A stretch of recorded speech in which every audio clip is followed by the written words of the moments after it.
우리 찬송가 419장 한번 더 찬송하겠습니다.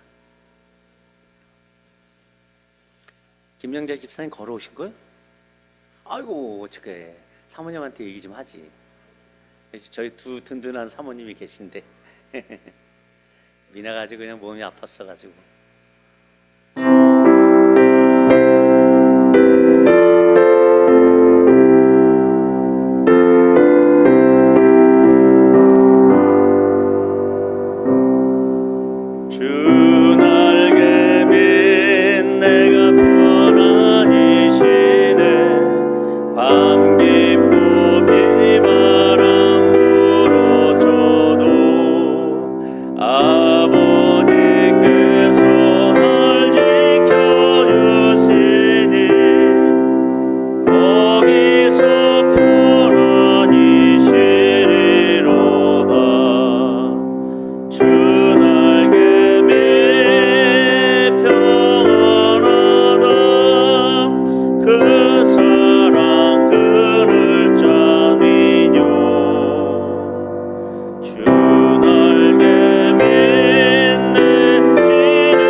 나누실 말씀은 욥기서 4장입니다.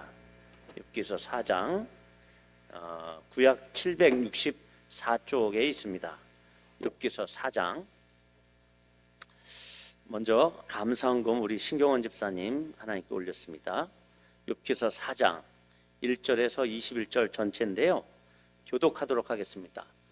우리 남성이 네 분이나 계시네요. 우리 예우까지 크게 한번 교독하도록 하겠습니다.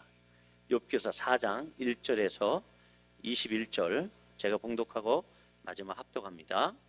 대만 사람 엘리바스가 대답하여 이르되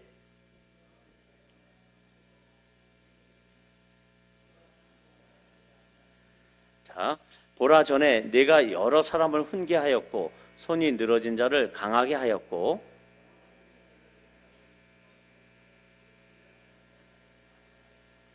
이제 이 일이 내게 이름에 내가 힘들어하고 이 일이 내게 닥침에 내가 놀라는구나.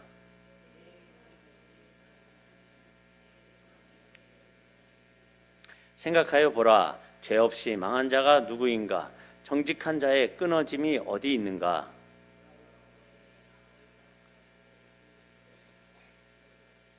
다 하나님의 입 기운에 멸망하고 그의 콧김에 사라지느니라.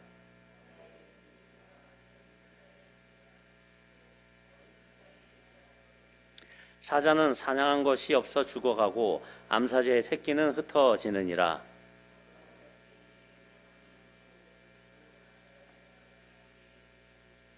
사람이 깊이 잠들 쯤 내가 그 밤에 본 환상으로 말미암아 생각이 번거로울 때에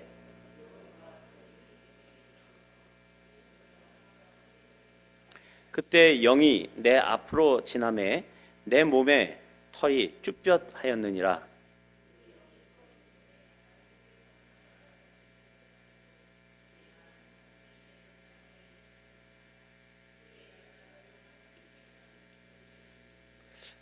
사람이 어찌 하나님보다 의롭겠느냐?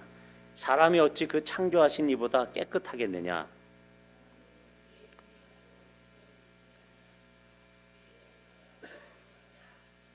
하물며 흙집에 살며 티끌로 털을 삼고 하루살이 앞에서라도 무너질 자이겠느냐?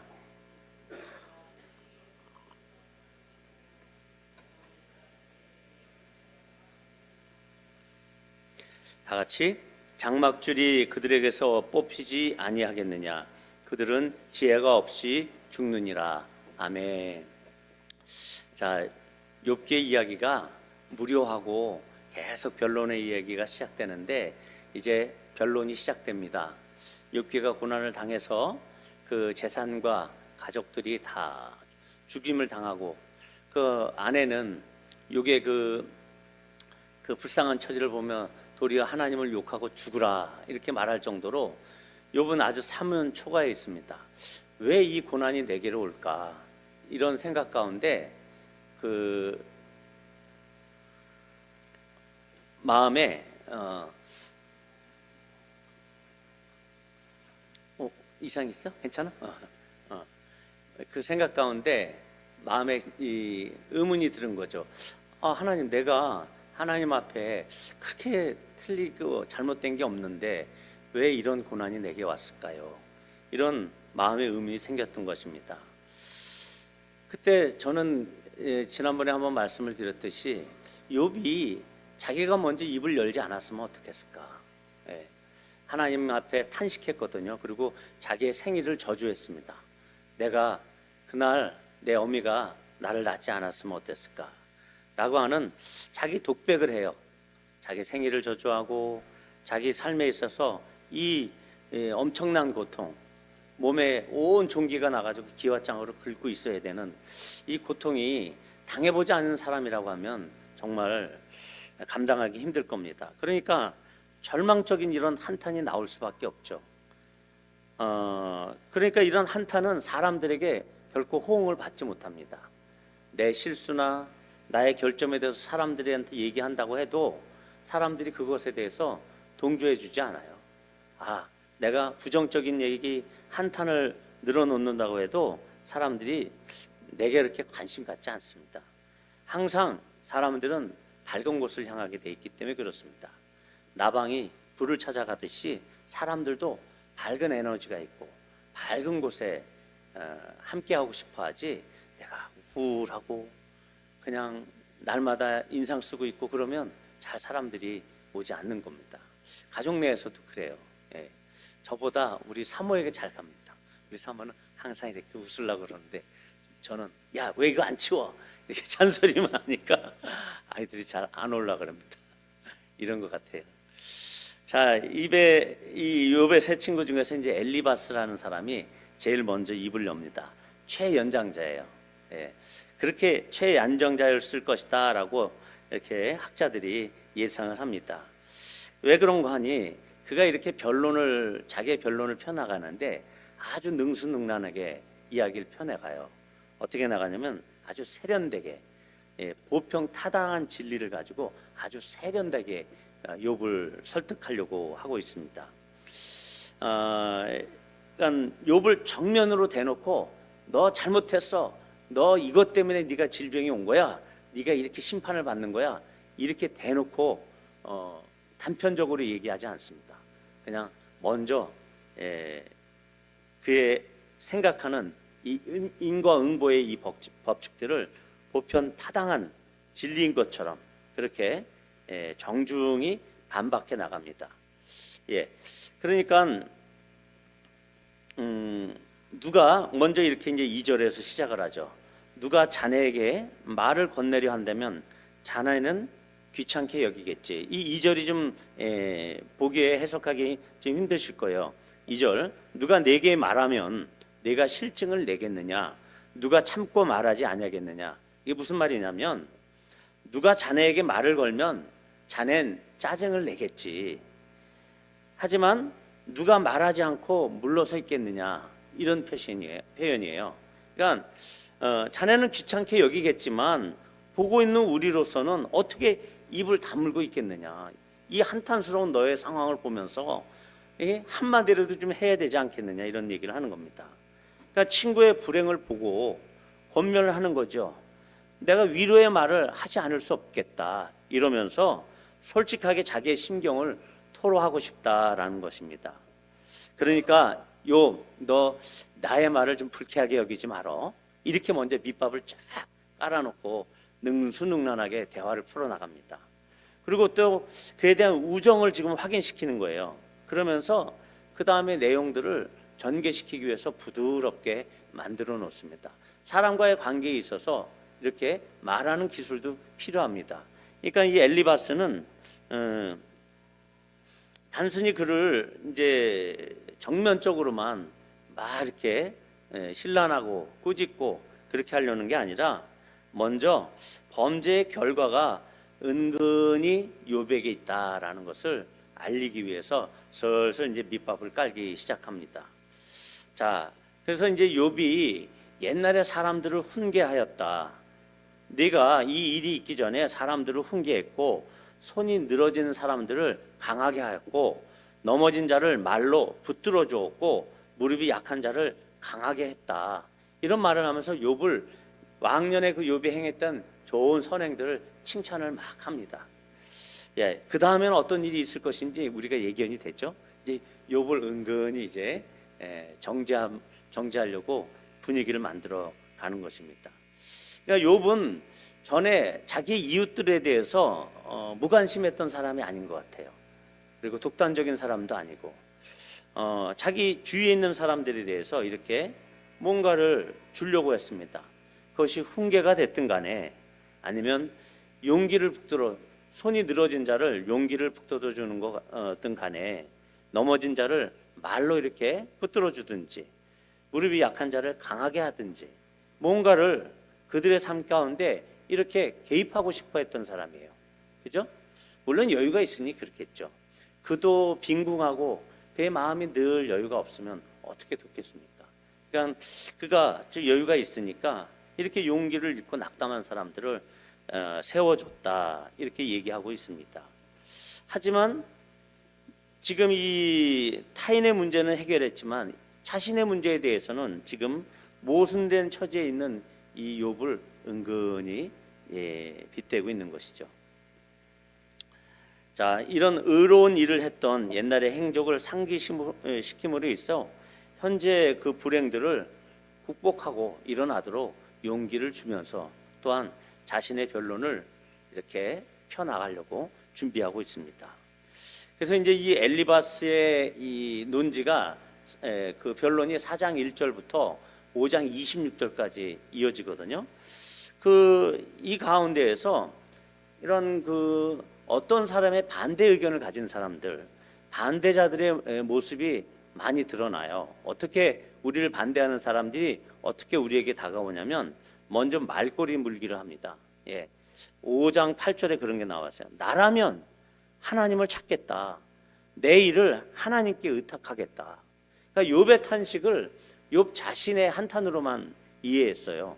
그러니까 욥의 어떤 신앙적 수준이나 이런 거는 전혀 상관하지 않고 욥의 외견만 보는 거예요. 지금 저주를 받았고 가난해 있고 질병이 나 있는 이 외견만 보니까 선뜻 판단이 되는 거죠. 야, 나라면 하나님께 가서 기도하겠다. 나라면 말씀 보겠다. 지금 욥이 그걸 원하는 게 아니잖아요. 욥 자신 안에는 이미 하나님으로 인해서 하나님에 대한 사랑으로 충만해 있는 사람인데, 하나님의 의로움을 인정하는, 하나님이 자랑할 만한 사람인데 욥에게 지금 말꼬리 물기로 지금 다가오는 것. 어떻게 보면 이거는 사단의 모습이죠. 오늘 이제 말씀의 제목이 사단의 이중 트릭에 넘어간 엘리바스다 이런 뜻이거든요. 그러니까는 사단은 트릭이라는 게 속임수잖아요. 그러니까 속임수를 쓰는데 오늘 이 본문을 통해서 이중의 트릭을 씁니다. 거기에 넘어갔어요, 이 엘리바스가. 그다음에 이 반대하는 사람들이 우리에게 다가오는 주 원칙들이 일반적인 보편적인 진리를 가지고 우리에게 항변을 해요. 저기 보십시오. 저 사람들이 이렇게 하지 않습니까? 예? 그런데니까요. 예. 다른 교회에서는 저러는데 왜 우리는 안 합니까? 그건 그 교회죠. 욥에게 있어서는 욥 자신에게 개입하시는 하나님의 뜻이 있거든요. 그러니까 우리 교회를 향한 하나님의 뜻을 무시하고 다른 교회에 쫓아갈 수는 없는 거예요.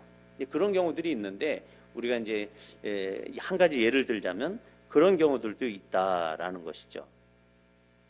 자, 욥 자신도 지금 이 엘리바스는 의인에게는 하나님께서 축복을 주시지만 악인에게는 징벌을 주신다라고 하는 이 권선징악 내지 인과응보, 네가 뭔가 문제가 있었기 때문에 지금 이런 일들이 나타나는 거야 라고 하는 이 인과응보에 대해서 그것이 성경적이 아니다라는 게 아닙니다. 성경적이에요. 우리에게 뭔가 문제가 있어서 우리에게 환난이 오고 어려움이 줄 수 있습니다. 왜냐하면 하나님은 그것을 통해서 우리가 문제를 벗어나는 것이 중점이 아니라 하나님은 그 문제를 통해서 우리를 한 단계 더 업그레이드 시키고 하나님께로 더 끌어당기기 위한 하나의 방편으로서 환난과 어려움을 주실 수 있거든요. 예. 그것이 성경적이지 않다라는 건 아니에요. 예. 하지만 왜냐하면 이제 성경에도 이런 말이 있잖아요. 죄의 값은 사망이다. 죄 때문에 사망이 오는 거예요. 사람이 무엇으로 심든지 그대로 거두리라. 이거 인과응보입니다. 원인이 있기 때문에 결과가 오는 거예요. 예. 의인이 버림을 당하거나 그 자손이 걸식함을 보지 못하였노라. 이것이 성경의 원칙이지만 특별법 우선의 법칙이라는 게 있어요. 법학의 그 총론에 보면은 일반법이 있어요. 우리가 살아갈 때 교통법규를 지키거나 이렇게 되잖아요. 근데 특별법 우선의 법칙이 있어요. 그래서 대통령이 막 어디 외국 그 사절을 태우고서 간다 그러면 어떻게 해요? 교통법규 다 무시해요. 예. 이거 바로 특별법 우선의 법칙입니다. 하나님의 특별법이 있단 말이에요. 그러니까 이 인과응보의 법칙으로 지금 엘리바스는 네가 뭔가 문제가 있어서 이제 이런 문제가 나오는 거야 라는 것을 전개하고 있는데 그게 아니라는 겁니다. 이 욥에게는 하나님이 특별히 개입하셔서 지금 욥을 다뤄나가고 계시는 거예요. 욥을 더 성숙시키시고 훈련시키셔서 하나님이 원하는 수준에까지의 지식, 하나님을 아는 지식을 더 불어넣어 주기 위해서 이런 테스트들을 하는 거죠. 그러니까 욥이 이 기간을 지나쳐야 하는 기간이었습니다. 그러니까 이 과정 가운데 다른 사람들의 이 보편적인 원리를 가지고 이야기하는 것에 그렇게 귀 기울이거나 그럴 필요 없습니다. 욥이 입을 다물었어야 돼요. 제 생각으로는. 근데 그러면 성경이 안 쓰여졌겠죠. 우리에게 이런 재밌는 성경이 다가오지 않았을 겁니다. 욥기가 재밌다고 생각하는 분 손 들어보세요. 근데 재밌습니다. 좀 관심 있게 읽다 보시면 재미있습니다. 그러니까는 이런 그 욥의 특별한 상황들을 고려하지 않고 욥의 고난을 이해하려고 했더니 엘리바스가 문제지 욥이 문제가 아닙니다. 그 선악에 대한 그 하나님의 섭리가 있습니다. 그러니까 현상적인 차원에서 이해할 수가 있어요. 하지만 그거는 도식적인 사고일 수가 있다라는 거죠. 그리고 다소 유연한 형태를 취할 수도 있는 문제인데 많은 사람들 중에서는 자기가 배웠던 기준 하에서 신앙도 해석이 돼요. 자기가 자라온 환경 안에서 신앙이 해석돼 버려요. 그러면 예수를 믿어도 평생 그 왜곡된 그 스펙트럼 안에서만 진리를 해석하게 된다니까요. 그래서 한 가지로 치중이 돼요. 이 이데올로기에 자기가 묶여 있으면서 무속 신앙에 오래 물들어 있던 사람들은 이 어떤 그 샤머니즘의 이데올로기에 묶여 있는 가운데 복음을 해석해 버려요. 그러니까 옛날에 어떻게 해요? 우리 일천번제 해야 된다, 뭐 지성이면 감천이다, 이런 식으로 해서 이 종교를 하나의 어떤 형식화, 도식화해 버렸죠. 그런 게 아니라는 것입니다. 자, 그래서 이제 이 5장에 오늘 새벽에 이제 제가 말씀을 나눌 때는, 그러니까 이 엘리바스의 태도는 과연 이 엘리바스가 이 친구인 욥을 향해서 나이가 비록 많지만 그 대하는 태도를 보면 교사적인 태도를 갖고 접해요. 슬슬 대화를 이끌어가면서 그를 대화에 끌어들이면서 그를 칭찬하면서, 그러면서 결국은 자기가 모은 것을 가르치려고 하거든요. 그게 뭐예요? 인과 응보의 법칙에 너는 해당이 돼. 너의 어떤 실수가 있기 때문에 너는 빨리 하나님 앞에 정난하게 회개를 해야 돼. 이것을 계속 가르치려고 합니다. 근데 친구는 아니었어요. 진정한 친구는 아니었습니다. 진정한 친구는 어떻죠? 그의 연약함 안에 깊숙이 들어가서 그를 이해하고 그에게 위로를 주는 사람이잖아요. 근데 누가 그랬습니까? 예수님이 그랬어요. 지금 이 욥은 기와장으로 자기 종기를 긁어내야지만 그냥 정말 죽고 싶을 정도로, 정말 왜 죽지 못하는가 이 탄식 가운데 있었던 그런 괴로움 가운데 있거든요. 이 암 환자들이요, 말기에 갈수록 호스피스 병동에 가는데, 왜냐하면 고통이 심해져요. 그런 고통일 거라 생각이 됩니다. 그래서 그때는 먹는 진통제로도 해결이 안 돼요. 뭐 진통 패치도 붙이고 그다음에 진통제를 이제 달고 살아야 돼요. 호스피스 병동에서.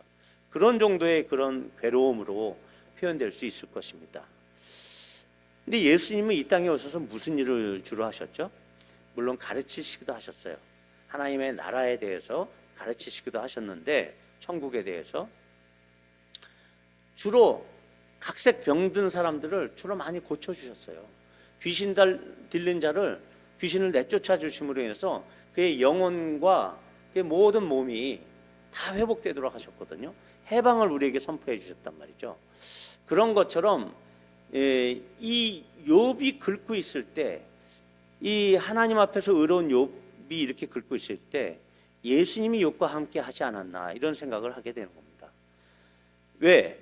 예수님이라면 질병 가운데 고생하는 그 사람들을 향해서 그들에게 와서 그를 고쳐줬다, 이것은 연민을 갖고 있다는 겁니다. 고쳐주고 싶은 마음이 있는 거예요. 아니, 아무리 옆에서 아프고 죽어가도 나랑 상관없고 내가 뭐 전혀 관심 없는 사람을 왜 고쳐줍니까? 의사가. 그게 아니란 말이에요. 그냥 예수님은 하나님의 구원 얻을 백성, 여러분 한 사람 한 사람이 질병을 앓거나 아니면 어떤 관계 안에서 고통을 하거나 어떤 문제가 있을 때라도 예수님은 그 부분에 개입하시길 원하시는 거예요. 그러니까 예수님이 이 땅에 오셔서 병자들을 고쳤다, 이것은 예수님의 절대 주권의 개입입니다. 하나님께서 우리에게 친밀하게 오셔서 개입하고 싶어 하시는 거예요. 그것이 바로 이 욥을 통해서 우리가 엘리바스가 친구인가 교사인가라는 것을 한번 생각해 볼 만한 그 이야기다라는 것이죠. 우리도 그래서 우리 주변에 연약함에 있는 그 사람들을 향해서 내가 친구로 다가갈 것인가, 아니면 그냥 뭔가를 가르치고 던지는 그런 교사로 살 것인가, 이것을 생각해 봐야 된다라는 것이죠. 자, 오늘 12절부터 이상한 현상들이 나타납니다. 뭐냐면 이 엘리바스가 어떤 말씀이 내게 가만히 이르고 그 가느다란 소리가 내 귀에 들렸었나니, 이렇게 얘기해요. 어떤 계시적인 말씀이 엘리바스에게 임했다고 합니다. 그런데 그것이 깊이 잠들 쯤이고 환상 가운데 그 생각이 번거로워지고, 그때 두려움과 떨림이 엘리바스에게 임했습니다. 모든 뼈마디가 흔들렸어요. 하나님이 임재하실 때 사람들이 두려워서 엎드리게 합니다. 천사가 임할 때도 그런 종류의 두려움과 떨림이 아니라고 저는 판단이 됩니다. 이걸 그렇게 해석하시는 분들도 있는데 그것이 전혀 아닙니다. 왜냐하면 저 6절 16절에도 보면 한 영이 있는데 그 영이 서 있어요. 그리고 나서 나는 그 영의 형상을 알아보지 못하였는데 오직 한 형상 그 영이 내 눈앞에 있었고 그때 내가 조용한 중에 이 영이 하는 소리를 들었다 이렇게 표현합니다. 그 말이 17절에 사람이 어찌 하나님보다 의롭겠느냐, 사람이 어찌 그 창조하신 이보다 깨끗하겠느냐 이리 얘기를 하거든요. 18절에 하나님은 그의 종이라도 그대로 믿지 아니하시며 그의 천사라도 미련하다 하시나니. 자, 이 18절에서 그 영이 어떤 영인지 정확하게 드러납니다. 하나님은요 그의 종이라도 믿지 아니하시며 이런 분이 아니에요. 그의 종 우리들을 철저히 신뢰하시는 분입니다. 우리에게 그분의 믿음이 있어요. 그래서 우리에게 고난을 줘도 우리가 자살하거나 우리가 엉뚱한 짓 하지 않을 거라는 그 믿음이 있습니다. 그게 하나님의 자녀들의 특권입니다. 고난이 오고 힘들어도 우리는 절대 그럴 사람들 아니다. 하나님 우리를 믿어주십니다. 그래서 이 땅에 보내주셨고 교회에 동참하게 하셨고 공동체 안에서 신앙 성숙할 수 있도록 우리를 이렇게 독려하시기 때문에 이렇게 이끌어 주신 거예요. 누가 수요일 날 이 좋은 날 이렇게 많은 인원이 어디 예배를 드리러 옵니까? 예, 이것은 다 하나님이 우리를 믿어주셔서 이곳으로 인도해 주시고 잘하게 하시려고 하는 거예요. 그의 천사라도 미련하다 하신다? 하나님 그러신 분 아니에요. 우리는 더욱 그렇죠. 하나님의 자녀로 하나님의 지혜대로 우리가 잘하길 원하시는데 우리를 미련하다 그렇게 자기 자식 보고 야 이 미련한 놈아 이렇게 얘기할 그 부모 없습니다. 온전한 부모라면. 예. 좀 미련할지라도 너 잘 될 거야. 응? 이렇게 얘기하는 거죠. 대통령 될 사람 이렇게 하는 거지. 이 빌어먹을 놈아 미련한 놈아 이거 아니거든요. 이렇게 이야기하실 하나님이 아니라는 겁니다. 그러니까 18절을 보면은 지금 이 영이 이 엘리바스에게 경험된 이 영은 잘못된 영입니다. 근데 이 엘리바스가 받은 이 계시를 지금 이 객관적인 자기의 변론의 도구로 지금 사용하고 있거든요. 예, 엉뚱한 적용이죠. 그것이 이제 17절에 그 영이 했던 말이 사람이 어찌 하나님보다 의롭겠느냐, 사람이 어찌 창조하신 이보다 깨끗하겠느냐. 아, 당연한 거죠. 이게 당연한 말을 뭐 특별 계시민 마냥 나타나서 하겠습니까? 지금 엘리바스는 자기 변론을 하기 위해서 어떻게 보면 이것을 자기가 꾸며냈을 수도 있고, 예, 이렇게 명확한 진리에 대해서 그냥 그걸 해결책인 양 이렇게 욥에게 제시하거든요. 이것도 역시 일반 원칙입니다. 일반법이에요. 특별법에 적용을 당하고 있는 지금 욥에게는 해당이 안 됩니다. 욥에게는 이걸로 적용시킬 수가 없어요. 요건 특별히 하나님이 구별하셔서 그의 특별한 관섭하에 지금 고난을 당하고 있기 때문에 욥에게는 이것이 아무 의미가 없습니다. 예. 자, 점잖은 방법으로 자기의 생각을 정리한 내용을 욥을 배려하면서 그의 잘못된 점을 스스로 파악하도록 하기 위해서 지금 점진적으로 펼쳐나가고 있는 자기의 그 교훈을 지금 펼쳐나가고 있는 그런 점에서 이 엘리바스는 나이든 경륜을 가진 인생의 연장자 또한 스승의 역할을 하려고 했습니다. 그리고 이해와 욥에 대한 이해, 고난에 대한 이해와 또 여유를 가지고 욥에게 자기의 의견을 서서히 개진하는 이런 성숙한 모습도 보여주고 있습니다. 능수능란하죠. 그러나 그의 본질은 그의 신비 체험으로부터 정확하게 드러나는 거죠. 예. 그는 그가 가진 사고의 틀을 이용해서 사탄이 이 광명의 천사로 우리들에게 나타나는 것에 대해서 잘도 받아들이는 그러한 미련한 사람이다라는 것을 보여주고 있는 거예요. 겉으로는 선생으로서 자기 이론을 그렇게 능수능란하게 표현하는 것 같지만 그건 역시도 욥에게는 해당되지 않는 일반법을 적용하고 있는 것이고, 그 다음에 사단이 지금 광명의 천사로 나타나게 해서 그가 가지고 있던 가치관, 인과응보의 가치관을 더 확증시키려고 했던 그것에 또다시 2차로 넘어가게 된 것입니다. 그러니까 전체적으로 그는 속은 사람이에요. 예, 욥과 같지 않습니다.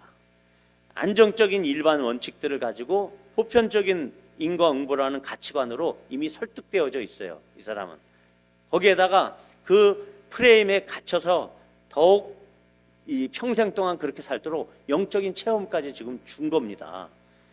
이것이 문제라는 거예요. 우리가 영적인 신비한 현상들을 경험할 수 있거든요. 꿈이든 환상이든.